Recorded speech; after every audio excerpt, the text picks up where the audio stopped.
Cette semaine, dans le balado, on obtient une seconde chance et on retrouve quelqu'un qu'on croyait disparu à jamais. Bienvenue à mon ciné balado en compagnie de Patrick Marleau et Jean-François Breton. Salut Jeff! Salut. Mais en fait, tout le monde obtient une seconde chance d'une certaine façon dans les films de la semaine. Ouais, on peut ainsi dire. Si on pousse, là. Si on pousse la loque. Une seconde chance à l'amour, une seconde chance à la confiance, ouais, une seconde chance aux exploits. Bien dit. Avant de parler de ces nouveautés, petit tour d'horizon d'actualité. Alors que je me lance. Comme d'habitude, et tu commentes. Ben là, je viens d'en apprendre une. Mais à moins que tu veux lancer la grande nouvelle là, qui a enflammé les réseaux sociaux. Je sais pas si hier ou avant-hier? Ah, ok, oui. Hey, finalement, j'étais au courant de plus d'affaires que je pensais. Surtout qu'on avait parlé en plus la semaine dernière. On parlait des potins, pensant que, à propos du prochain James Bond, pensant qu'on n'aurait jamais de réponse ou genre en octobre, mais ça n'a pas pris 3 jours, puis ils ont annoncé. C'est Denis Villeneuve qui réalisera le prochain James Bond.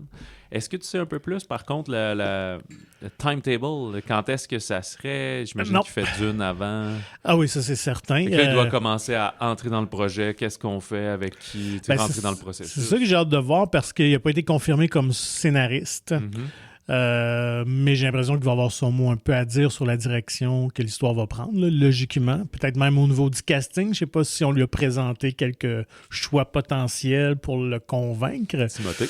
Fait que moi, c'est ça, j'ai hâte de voir. Fait que je ne sais pas à quel point le jeu de séduction est venu, soit d'Amazon ou de Villeneuve, là, à quel point l'un le voulait plus que l'autre. Ouais. Ça serait intéressant à savoir éventuellement. Mais non, fait que j'ai l'impression que ils vont s'activer tranquillement à écrire le scénario au courant de l'année. Moi, j'ai l'impression que ça va être un tournage en 2026, là, probablement. Là, OK. Quelque part là-dedans. Dans 1 an à peu près. Là. Ouais. Et une sortie en 27. Ouais, j'ai l'impression que ça sort souvent à l'automne, les James Bond. Ça peut il y a eu différentes périodes. Des fois, c'était l'été. Des fois, c'était Thanksgiving américain. Ouais, c'est ça. Fait que... C'est pas ceux qui ont le plus marché. Là, ouais. Donc, à voir. Mais moi, je soumets encore l'idée. Je lance ça dans les airs. Charlotte Cardin pour la chanson de thème. Je pense que ça serait très winner. En tout cas, ça serait intéressant. Puis écoute, si on veut un James Bond québécois, moi, je le ferais à Eric Bruno. Tu penses? Il est pas trop... Non, il est pas trop vieux. Non, puis il a joué en anglais quand même un peu. Ben, ça dépend où on veut le prendre. Il a joué en anglais? Il a déjà joué au Canada anglais dans des séries ou une série. Là. Je savais pas. Oui, c'est ça. Eric Bruno. Fait qu'il se débrouille bien dans la langue de Shakespeare. Écoute, peut-être qu'au mieux, il passera en audition, mais je pense pas qu'ils vont aller là. Ça serait étonnant. Très. Lilo et Stitch 2, étonnamment, après tout ce succès financier, on n'a pas perdu de temps. Petite bande-annonce où le petit Stitch conduit une petite voiture pour enfants. Et on annonce que la suite est en développement, fait que ça va être encore en prise de vue réelle dans ce cas-ci. Mais ce qui est le fun, c'est qu'ils ont dévoilé ça hier. Le 26 juin. 26 juin, donc le 6-26. Et c'est le nom de Stitch. C'est son nom d'expérience. OK. C'est ça que tu veux dire. Ouais. Fait que ça, quand même, j'aime ces genres de petits clins d'œil. C'est quoi? Expérimentation 626? Ouais, c'est ça. Même? OK. Ah, ben voilà. De mon côté, Spider-Man prend de plus en plus forme, le nouveau film. Le tournage va débuter cet été. On a confirmé qu'il va y avoir au moins un autre personnage connu de l'univers Marvel, et c'est le Punisher. Donc, John Bernthal va faire une apparition. On ne sait pas si ça va être un rôle élargi ou juste comme un petit caméo, comme Daredevil l'avait été dans Spider-Man. Ouais, c'est vrai. C'était le troisième. Le troisième, ouais. J'oublie toujours les noms. Donc, et ce qui est intéressant, c'est que les espèces de call sheets qu'on appelle, donc les feuilles de production, là, les officielles, en tout cas, bref, mentionnent que Mark Ruffalo va être présent dans le film, mais Disney n'a rien annoncé encore. En Hulk ou en Banner. Moi, je pense qu'il pourrait justement servir de mentor, vu que Tony Stark il était dans la première trilogie. Donc, à ce moment-là, est-ce que Bruce Banner va venir le remplacer? Ça serait très logique, en fait. Je me souviens même plus, en fait, si dans la chronologie du MCU, s'il revient en Bruce Banner ou s'il est comme coincé en Hulk. On le voyait beaucoup en Hulk avec ses petites lunettes. Ouais, dans les derniers Avengers. Ouais, c'est ça. Ouais, je me rappelle. Non, mais à la fin de Shang-Chi, on l'avait vu dans dans une scène post-générique où il est en banner. Fait que, OK. Ouais. C'est ça. Je me souviens plus, parce qu'il me semble qu'à un moment donné, il disait que plus il se transforme, à un moment donné, il y avait un risque qu'il puisse plus qu'il reste coincé dans une forme ou l'autre. Là, je sais plus.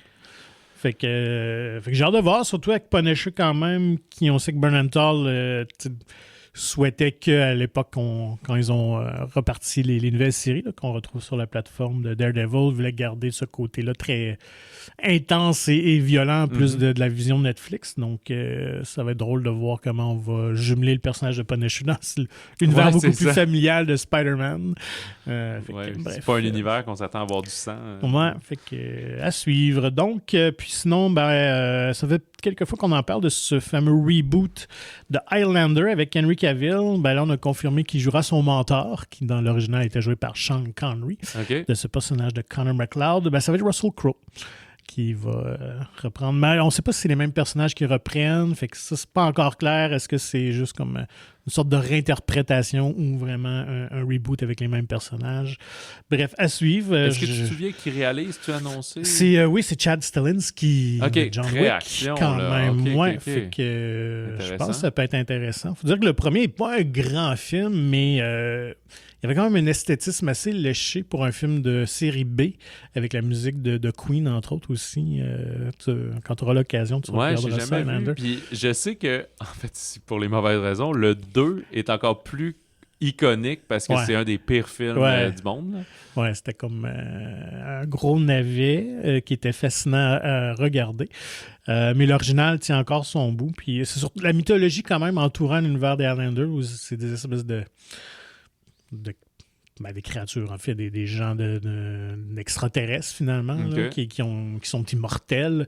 La seule façon de les tuer, c'est de trancher leur tête. Puis, dans le fond, c'est comme une recherche à travers les époques pour être l'être suprême. Avec tous les Highlanders, pas les Highlanders, mais ces genres de personnages-là tentent de s'assassiner un l'autre là, pour qu'il en reste juste un, parce qu'il va avoir comme tous les pouvoirs. Parce que dans le fond, tu absorbes les pouvoirs de celui que tu tues.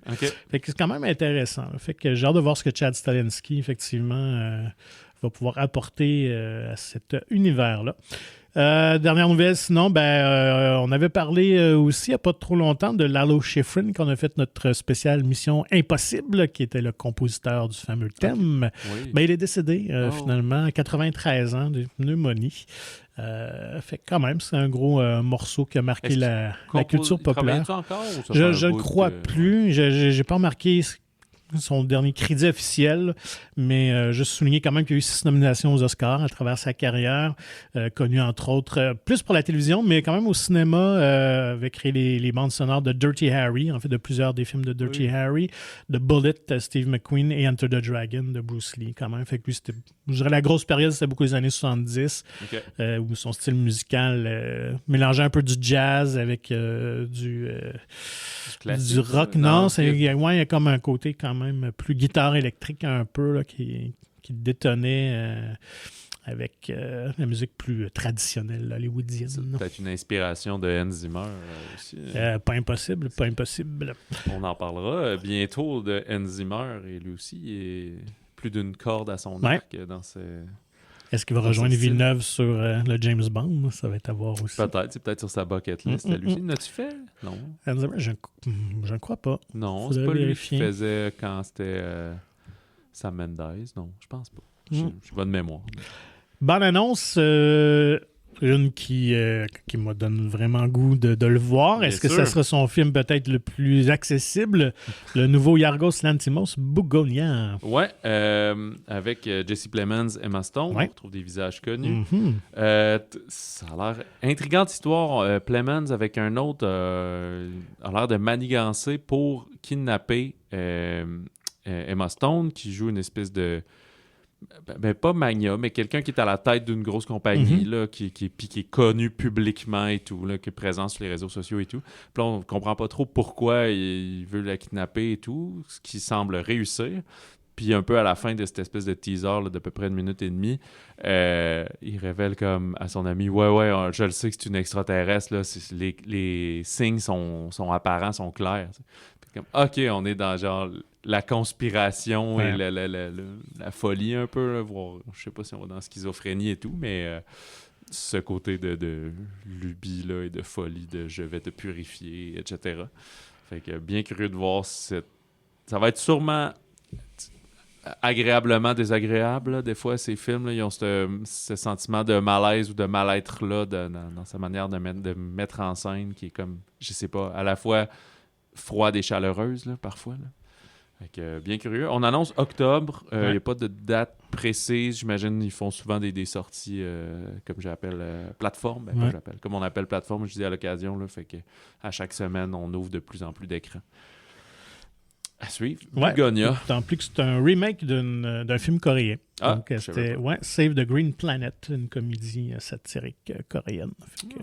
Je vais peut-être essayer de regarder l'original avant. Alors, à découvrir en octobre. Alors, c'est pas mal la seule d'importance. Oui, hey. Fait que, allons-y avec les films et débutons avec, je pense, celui qui a un gros buzz depuis quelques semaines. C'est le F1 de Joseph Kosinski. Ouais, renommé F1 de movie, F1 le film, mais bon, F1, Formule 1. Avec Brad Pitt, Damson Idris, Kerry Condon, Javier Bardem. Dans les années 90, Sonny Hayes, donc le personnage de Brad Pitt, était un pilote de Formule 1 les plus prometteurs. Jeune carrière, faisait les tabloïds et tout. Mais suite à un accident, ça a fait dérailler sa carrière. Puis maintenant, il est dans plein de différentes courses. Là, il faisait le Mans. Quand le film débute, il fait le 24 heures Le Mans, des choses comme ça.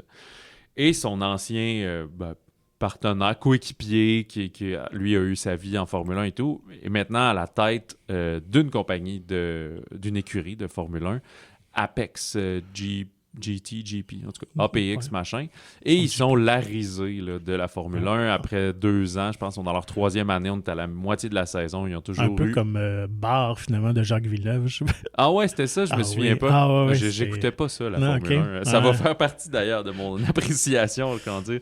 J'écoute aucunement la Formule 1. Ça m'intéresse vraiment pas les courses de voiture. Puis... fait que là, on se retrouve, c'est ça, 30 ans plus tard. Là, c'est donc son Ruben Cervantes, qui est joué par Javier Bardem, vient le chercher en disant « Hey, mon écurie est en crise, je pense qu'on va être obligé de fermer, on va se faire mettre dehors. » Je pense que son pilote vient de quitter, je pense.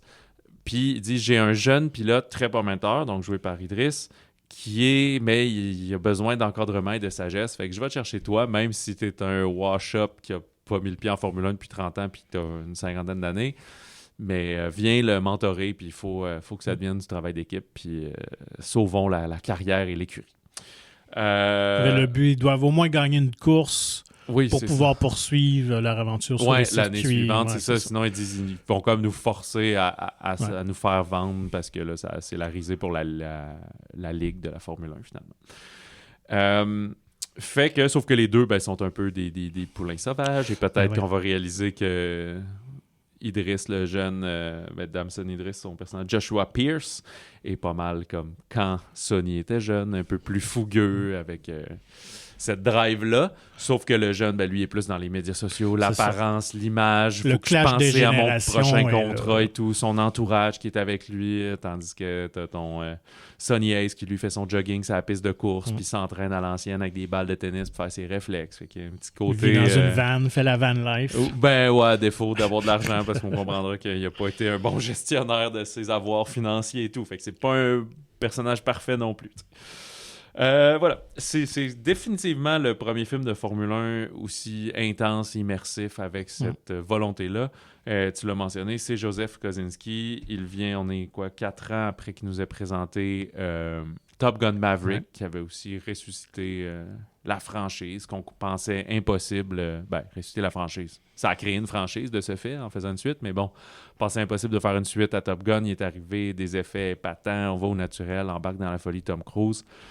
Fait que je pense que les studios, c'est coproduit par Warner, mais Apple et Plan B, la compagnie de Brad Pitt. Je pense qu'on a eu pleinement confiance à Kosinski pour nous offrir un divertissement grand public, mais qui est très exaltant et excitant dans les scènes de voiture, en mettant des caméras dans les cockpits, des caméras sur à vitesse de... un point of view de Formule 1 de voiture, finalement. Non, mais tu l'as dit, c'est également le scénariste Erin Kruger qui avait travaillé aussi sur Top Gun Maverick. Donc, je pense que l'idée du producteur Jerry Bruckheimer, de film, le légendaire Jerry Bruckheimer, c'était de de recréer cette expérience-là de Top Gun où on était dans des cockpits d'avion, là, d'être dans un cockpit de monoplace, de nous faire sentir vraiment c'est quoi être... Un dépassement dans une courbe. Ouais, là, à 200 km/h, ça fait peur. Ça y va. Fait que à ce niveau-là, c'est vraiment réussi. Là. Je pense que ça risque d'être le film le plus spectaculaire de l'été. Puis les gens, on sent qu'ils ont faim pour quelque chose de nouveau. On sent que les franchises commencent à avoir un peu atteint leur maximum, on dirait. Là. Fait que, ça prend toujours un mélange des deux. Un peu de franchise, là, Jurassic Park s'en vient et tout, mais aussi un peu de produits originaux. Ben oui, puis je pense qu'il nous l'offre très bien. C'est très classique dans la forme. Écoute, au niveau du scénario, on réinvente pas la roue. Non, je pense pas qu'on prétend réinventer non plus. Ça. On va chercher qu'est-ce qui fait un bon pudding chômeur. Ben, effectivement, c'est un film popcorn parfait avec des archétypes de personnages, fait que c'est facile de s'identifier. Un scénario très classique, facile à suivre. Pour ceux qui ne connaissent rien à la course, on a des descripteurs tout au long qui nous disent ce qui se passe. Fait qu'on comprend les enjeux, même visuellement, on les voit aussi. Ce qui est le fun aussi, c'est qu'on ne tombe pas trop dans les clichés, même si les personnages demeurent des archétypes. On aurait pu ramener des rivalités, quelqu'un de son passé qui est encore en Formule 1, puis là, il veut se venger. Celui qui a fait faire un accident. C'est ça. Fait qu'on aurait pu tomber facilement là-dedans, mais c'est pas le cas. Puis, aucune des écuries, il n'y a pas de rivalité malsaine, là. Il y a un respect des pilotes, mais c'est vraiment un film axé sur le dépassement de soi. C'est d'atteindre l'excellence. Puis, évidemment, ça présente le prestige et la difficulté de la Formule 1 et de ce sport-là. Oui, puis moi, je pense qu'au-delà des courses, des scènes de courses qui sont spectaculaires, c'est aussi tout l'envers du décor de la Formule 1 quand même, de voir toute l'équipe que ça prend. La préparation physique aussi. Oui, physique, mentale, tous les mécaniciens, tous les petits détails qui sont accordés. Oui, c'est ça. Fait que ça, je trouve que c'est vraiment bien amené. Puis à 2h30, le film, écoute, un montage très dynamique, on s'ennuie pas 2 secondes. Puis dès la scène d'ouverture, qui est sur le Daytona, 24 heures de Daytona, on nous plonge dans l'action. Puis c'était le Daytona, c'est pas c'était le Daytona. Puis ça lâche pas. Puis je pense que moi, ma révélation, pas c'est une révélation, c'est une actrice que j'aime bien, Kerry Condon, mais je trouve que c'est le rayon de soleil du film. Oui. Je trouve qu'elle est très lumineuse par son sourire chaleureux. Par son personnage, je trouve qu'elle elle joue l'ingénieur en chef un peu là, de l'écurie. Qui design les voitures et tout là, pour l'aérodynamisme, etc. Fait que n'hésitez pas si vous voulez vivre une expérience en salle un peu comme l'était Top Gun Maverick. Je pense que F1 est vraiment le film d'été pour ça. Je vais rajouter deux éléments aussi. Oui. Je seconde dans ton positivisme sur le film. C'est Hans Zimmer qui fait la musique, ce que j'ai noté, mais c'est pas du Hans Zimmer Inception et tout. Avec Dune, il nous a montré déjà qu'il était capable d'aller dans des éléments différents. Puis là, on dirait, c'est ça qu'il y a comme soit Kosinski puis lui, ils se sont dit « Hey, c'était cool ce que Trent Reznor et Atticus Ross ont fait sur Challenger. Peux-tu faire ça, Hans Zimmer? » Fait que c'est beaucoup plus électronique, beat programmé et tout. Mais c'est tellement bon. Il est tellement bon, là. Zimmer, c'est incroyable. Puis j'ai remarqué ça encore plus parce que récemment, j'ai écouté d'autres films, soit des vieux films, des nouveaux. Je me souviens plus que je trouvais que les musiques étaient atroces ou collaient pas bien sur les films.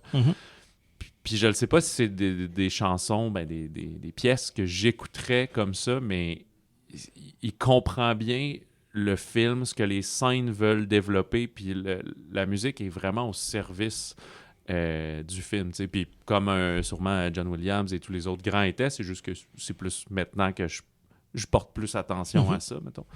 Fait que c'est pas des musiques où il a composé un grand thème qui va nous rester en tête, comme justement on en est beaucoup à Williams avec le temps.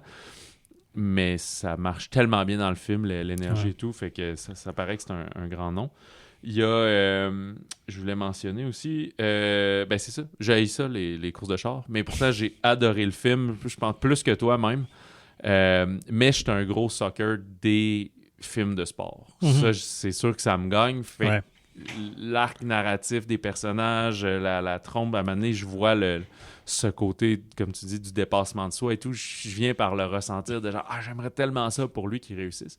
Puis une affaire qui est bien, c'est ça, c'est que le personnage de Brad Pitt, Sonny Hayes, il est quand même un peu rugueux. Là. C'est pas une pierre précieuse parfaite, puis oui, c'est mon héros. Et tout. C'est pas un héros, c'est un gars qui a des défauts, mais qui est attachant, fait que tu veux que ça passe bien pour lui, finalement. T'sais. Puis est-ce que gagner une course ou finalement sauver va régler tous ses problèmes puis son amour propre et tout? Ben, pas nécessairement. T'sais. Fait que le film est assez réaliste là-dedans aussi. T'sais. C'est aussi coproduit par Lewis Hamilton, puis on le voit un peu dans le film. On voit comme c'est le film F1, on voit les vraies écuries. Ben, celle qu'on suit, je pense qu'elle est inventée. Là. Je n'ai pas cherché. Tout à fait. Mais Ferrari est là. Les autres.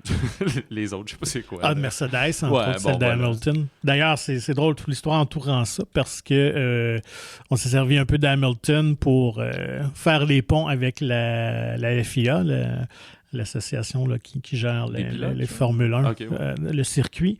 Parce qu'ils ont eu vraiment la collaboration. Donc, ils tournaient sur les vrais circuits. Effectivement, pendant les Grands Prix officiels et tout ça. Donc, on avait construit ce fameux paddock pour cette fausse écurie-là à travers les vraies écuries. Ouais, ça devait mêler les gens un peu. Quand même. Mais ça a pris quand même un an de tractation parce que les écuries avaient un peu peur du rôle d'Hamilton, puis qui se mettent plus grands. Ou qui promouvoient plus l'écurie Mercedes au détriment des leurs. Très peu, pourtant. Non, effectivement. Fait que ça, c'est bien respecté. Puis justement, je parlais de rivalité, qu'eux soient présentés un peu comme les méchants dans le film, mais c'est pas du tout le cas.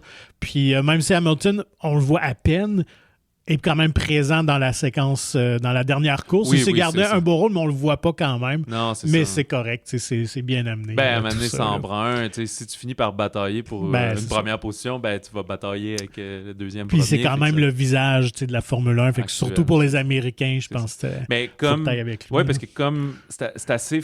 ils l'ont bien fait, mais c'est assez facile à éviter, parce que comme c'est l'écurie pourrie qui est genre en bas, ils n'ont pas un compétiteur, ils sont tous des rivaux, tu sais. Puis c'est drôle, à un moment donné, il y a une séquence où il y a une entrevue, puis justement, comme... ce qu'on voit, c'est comme une entrevue télé pour la chaîne de Formule 1 ou quoi que ce soit. Puis là, il demande à des gestionnaires d'écurie de dire vous pensez quoi d'APX, tu sais? Puis comme, on pense pas à APX. Non, ils sont dans le bout de classement sans sac. Comme les Sharks de San Jose en ce moment pour le hockey. Sauf quand ils draftent des high prospects. Ça s'en vient. Ça, c'est mon amour des Sharks qui parle. Et il me semble que je voulais mettre un dernier truc. Ah oui, c'est ça m'a fait sourire parce que un de mes films favoris, c'est Moneyball, et qui met aussi en vedette Brad Pitt dans le rôle de Billy Bean. Puis tout le concept de Moneyball, c'est qu'il dit, qui est une histoire qui est arrivée pour vrai avec les Athletics de Oakland, on a une équipe qui a moins d'argent, fait qu'il dit on peut pas jouer comme les autres à aller chercher des gros joueurs puis leur offrir des contrats si nous on offre des plus petits contrats puis qui finissent toujours par quitter. T'sais. Si on joue comme les Yankees, on va perdre contre les Yankees là-bas.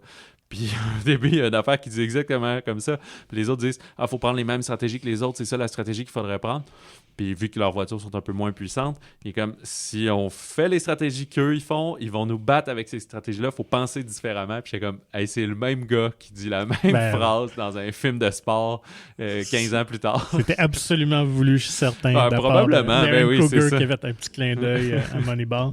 Moi, j'ai quelques fun facts.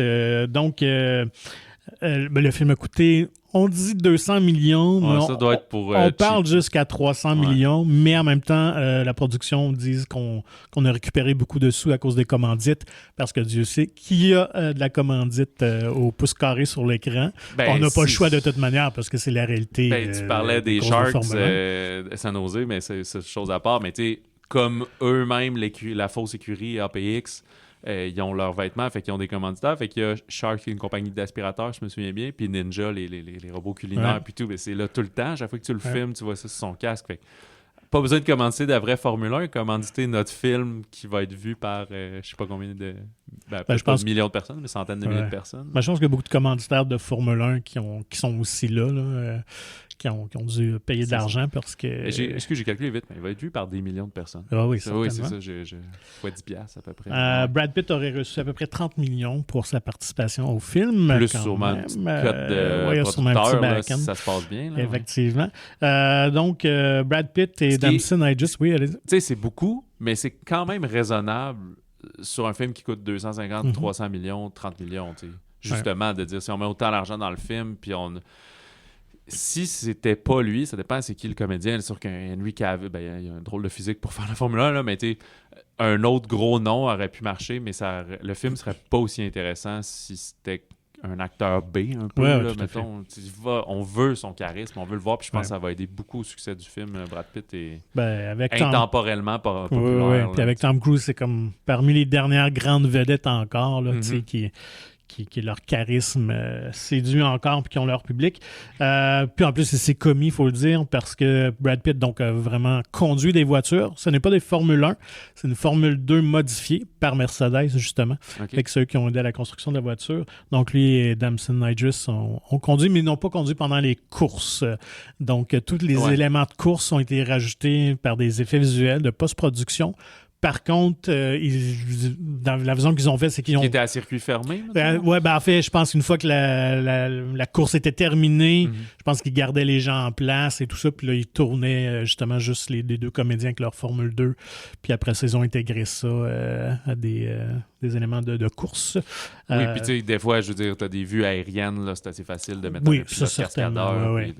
Comme tu l'as dit aussi, Apple a inventé une caméra pour insérer dans le cockpit des voitures de course. Donc, tournant parti par un iPhone encore là. Fait que c'est comme, on dirait qu'ils poussent... Très Apple, hein? Oui, puis quand ils vont on le voit aussi, là, quand ils vont dans la salle où justement Kerry Condon est en train de développer l'aérodynamique, c'est toutes des Macs, là, les derniers modèles. Je comprends qu'en fait, quelle écurie a les derniers modèles. Ça a été tourné dans les bureaux de Apple aussi. En plus, cette affaire-là, quand même. Tu sais, c'est eux qui produisent, c'est bien correct. Là, mais une des raisons aussi pourquoi que le budget a gonflé, c'est que le tournage avait débuté à l'été 2023 avec le Grand Prix de Silverstone, mais a été arrêté à l'automne à cause de la fameuse grève des acteurs. Donc, ça a repris seulement en 2024. J'ai l'impression que c'est pour ça que Montréal n'est peut-être pas dans le film. Pour ceux qui se demandent, est-ce qu'on voit le Grand Prix de Montréal? Parce que dans le fond, Montréal était toujours en juin, fait que le tournage avait débuté après, puis dans le fond, ils ont repris, mais ils ont terminé avant celui de Montréal. Ils avaient terminé au printemps 2024. OK. Donc, mais là, l'autre aspect, c'est comme le film, c'est pas un spoiler, là, lorsque Sony arrive, la moitié de la saison est déjà faite. Ouais. Fait que là, je le sais pas... je sais pas c'est quand la saison de Formule 1, donc quand est-ce que ça finit? Fait que est-ce que Montréal se passe dans la première moitié, normalement? Oui, tout à fait, oui. Fait que c'est normal qu'on ne voit pas. Je pense que la première moitié, c'est tout ce qui est avant l'Europe. Après ça, ça va en Europe pour l'autre partie, puis ça se termine, je pense que c'était à Abu Dhabi, là, au Moyen-Orient, qui est vraiment le dernier Grand Prix de la saison. Puis, vite de même, la Formule 1, c'est-tu comme un peu le tennis puis le golf, genre, il y en a pratiquement toute l'année, ou c'est vraiment un genre de 6 mois, puis après... Non, c'est plus long que ça. Il me semble qu'il arrête genre 2-3 mois, là. Fait que c'est quand même assez long. Ouais. Et dernier fun fact, en français, version française, c'est Paul Hood. Pierre Hood, oui, c'est ça. Je me suis dit, c'est lequel nom? Paul, ça aurait été difficile. Oui, c'est ça. Fait que c'est Pierre Hood qui fait comme on dit, comme la narration des courses. La description. Puis la description, puis il y a un partner, là, je sais pas si c'est son partner de RDS. Ça, je sais pas, qui ont choisi. Pierre est plus connu. Puis, c'est ça. Fait que, ça a l'air bizarre quand on dit la description, mais oui, c'est comme si tu l'écoutais à la télé, mettais dedans, puis fait que tu l'entends en voix off, et etc. Fait que, c'est cool. Et dernière chose... J'étais allé écouter... nous, on l'a écouté en anglais, mais j'ai pogné un segment en français. On le reconnaît immédiatement.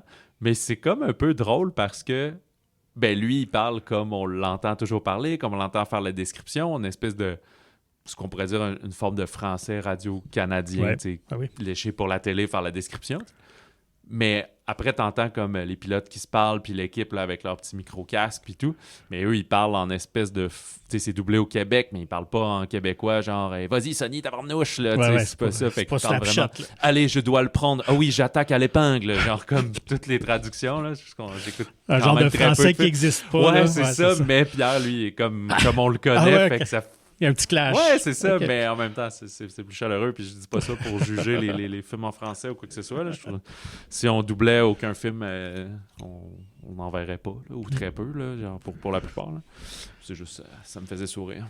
Et cette semaine, rapidement, Bruckheimer et Kaczynski rêvent déjà une suite F2. F1 partie 2.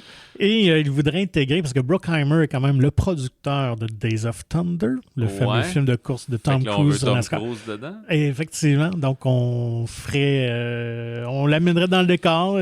Et ce serait possible que ces deux personnages-là aient un passé, là, parce que mais c'est dans les mêmes années. C'est ça. Fait que lui, il a probablement monté dans le NASCAR, dans ces courses-là avant dans les F1. Ça commence à faire beaucoup d'Américains dans F1, chose qu'il y a très peu normalement. Ou est-ce que ça serait en F1, ou dans un autre circuit ou quelque chose comme ça. On verra bien. Mais je trouvais ça très drôle, quand même, cette volonté-là. Ça sera à suivre. Voilà. En parlant de à suivre, est-ce qu'on va sur une suite? Oui. Megan... Je ne sais pas si elle était attendue, mais elle arrive. Ouais, je pense que les ados vont apprécier. Megan 2.0 de Gerard Johnstone. Ouais, Gérard qui avait... Gérard, comme c'est un... Jerry. C'est un Kiwi, lui, c'est un néo-zélandais. Qui avait réalisé le premier, mais pas écrit. Mais là, c'est lui qui est arrivé avec l'idée chez Blumhouse. On retrouve Alison Williams est de retour dans le rôle de cette tante qui est bonne en programmation d'intelligence artificielle et de robotique. Puis toute l'autre gang de filles. Violet McGraw, Jenna Davis, Amy Donald, là, qui joue les poupées, la jeune fille, etc. Donc, cette fameuse experte va ressusciter la fameuse poupée Megan parce qu'elle doit neutraliser une nouvelle androïde plus forte que l'armée voulait créer comme arme, mais qui s'est rebellée et qui est partie rogue à faire on ne sait pas exactement quoi, mais un destin elle présente une menace assurée. Pour la Terre au complet. Et en plus, elle est en train d'éradiquer un peu toute trace de son existence en éliminant ceux qui sont derrière sa création. Fait que ça pourrait remonter jusqu'à le personnage d'Alison Williams, dont tous les noms m'échappent. Jenna, ouais, je pense. Jenna Forrester. Oui, c'est vrai. Puis elle, vu après avoir subi tous ces événements du premier film, est rendue une espèce de militante, pas contre l'intelligence artificielle, mais pour vraiment contrôler, l'encadrer, puis dire il faut qu'on soit prêt à accueillir le futur et la technologie. Voilà. Fait que c'est une suite quand même plus ambitieuse. On change de ton. Le premier était un peu camp, un peu funné, mais flirtait avec l'horreur. Oui, on respectait les codes du slasher quand même un peu. C'est ça.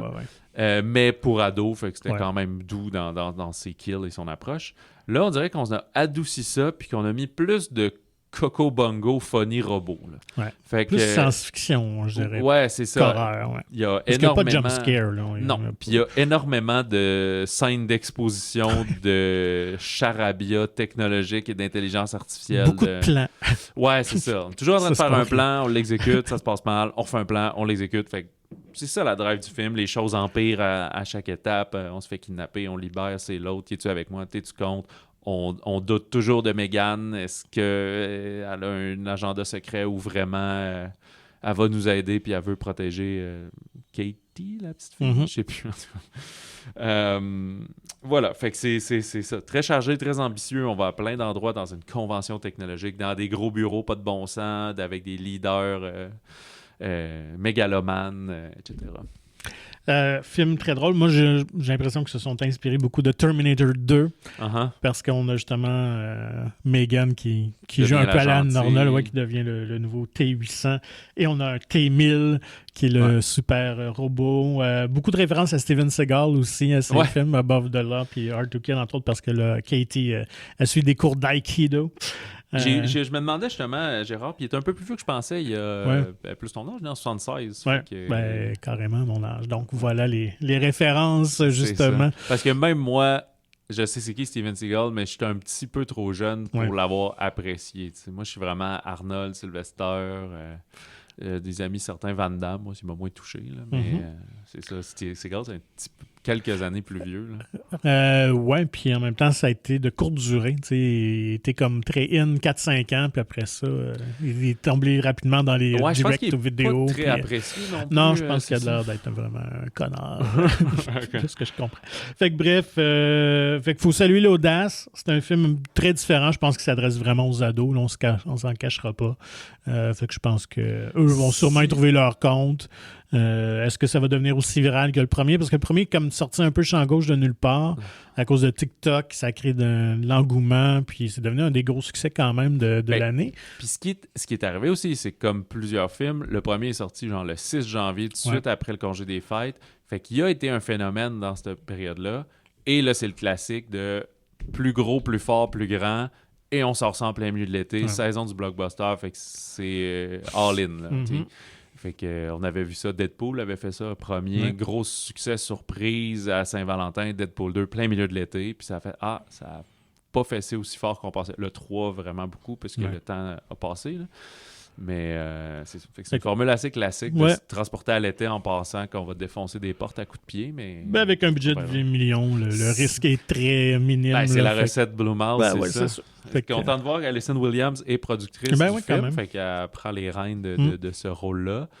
Évidemment, on ouvre la porte à un Megan 3, 4, 5, 6, 7, autant qu'il y aura un public qui en demande.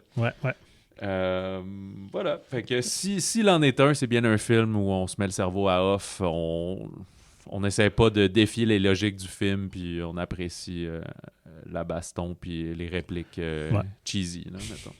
C'est comme un manège. On embarque puis on se laisse aller. Puis on sort juste à la fin. Allons complètement ailleurs. Donc, pour peut-être les amateurs de cinéma international, il y a une belle offrande cette semaine qui est mon gâteau préféré des co-réalisateurs Mariam Mokadam et de Betash Sanira. Je m'excuse si je massacre leur nom. Des Iraniens. Iraniennes? Oui, Iraniennes.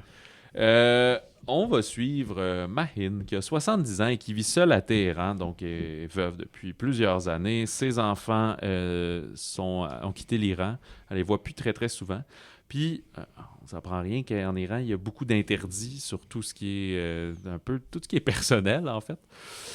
Fait que, bravant tous les interdits, elle va décider de réveiller sa vie amoureuse et provoquer une rencontre avec un chauffeur de taxi qu'elle va rencontrer, Farah Mars, qu'elle va trouver très charmant, puis l'inviter chez elle, chose qu'on fait pas.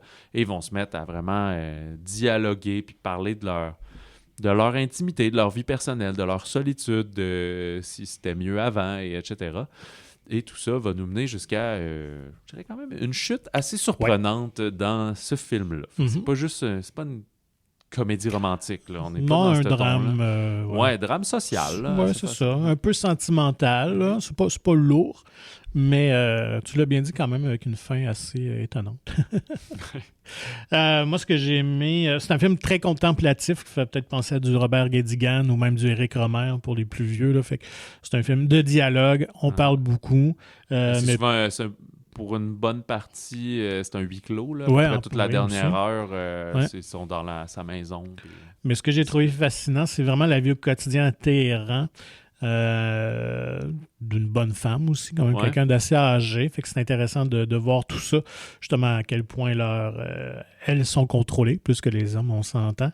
La scène au parc où elle rencontre une jeune fille qui se fait arrêter par la police des mœurs. Ouais, parce qu'elle ne couvre pas ses cheveux. Elle-même, tu vois, qui est un peu lousse son affaire de genre, hey, j'ai 70 ans, peux-tu me sacrer à la paix, là, je le mets, là, mais... un peu slack, comme une chemise hors des culottes, mettons. Là. Fait que c'est toujours intéressant d'avoir accès à ces cultures, à ces pays plus fermés quand même. Donc, si vous aimez ce genre de cinéma-là, mon gâteau préféré est intéressant à voir. Très bon film. Puis, aussi, justement, les réalisateurs, les cinéastes... ont payé pour un peu. Oui, parce que c'est ça. Tout ça parce qu'ils ont filmé une femme non voilée, parce que quand elle est chez elle, elle est non voilée. Fait que ça, c'est comme de la nudité. Là, c'est tabou. Pas jugé de toutes les mœurs non plus, là, mais... c'est ça. Fait que là, on m'a dit, j'ai su qu'ils étaient en sécurité et tout, mais... on a révoqué leur passeport, donc ils n'ont pas pu voyager en France, ou à la Berlinale, je pense. C'est l'autre précédent qui était à Berlin, je ne me rappelle plus. Bref, je sais qu'ils n'ont pas pu voyager pour la sortie du film. Puis d'ailleurs, pour leur film précédent, que je vais essayer de trouver le pardon où elles avaient été accusées, là, vraiment... de 14 mois de prison, mais avec sursis. Là, fait qu'ils n'ont pas été emprisonnés, mais vraiment, c'est difficile pour les cinéastes parce qu'il y a aussi l'autre qui avait fait le film. Les graines du filet c'est ça, qui lui avait fait de la prison vraiment quelques mois, puis tout ça. Là, fait que c'est pas évident. Non, exact. Puis le film aussi aborde un peu cette thématique-là qui est en fait pourquoi rester. Mm-hmm. Parce que même si ça va pas bien, puis que t'as plus de droit. C'est tes racines. C'est ça, c'est de là que tu viens, tu sais pas où aller, c'est difficile d'arriver juste dans un pays, même ailleurs, une autre langue complètement, ben ça y est, je vis ici maintenant, c'est tough. Puis si tu vas aux États-Unis, ben ils vont te renvoyer. Et ouais, je pense pas que c'est d'une priorité. Le Canada a toujours été quand même plus une terre d'accueil que les États-Unis, quoique pour certains pays, il semble avoir encore le rêve de l'American Dream, puis de devenir un TikToker riche. Plus facile quand tu as $1 million pour payer ta gold card. Ben là, comme parenthèse, là, on discute. As-tu vu le mariage de Bezos là, en Italie? À Venise. Ouais, c'est ça. Puis là, il y en a qui sont...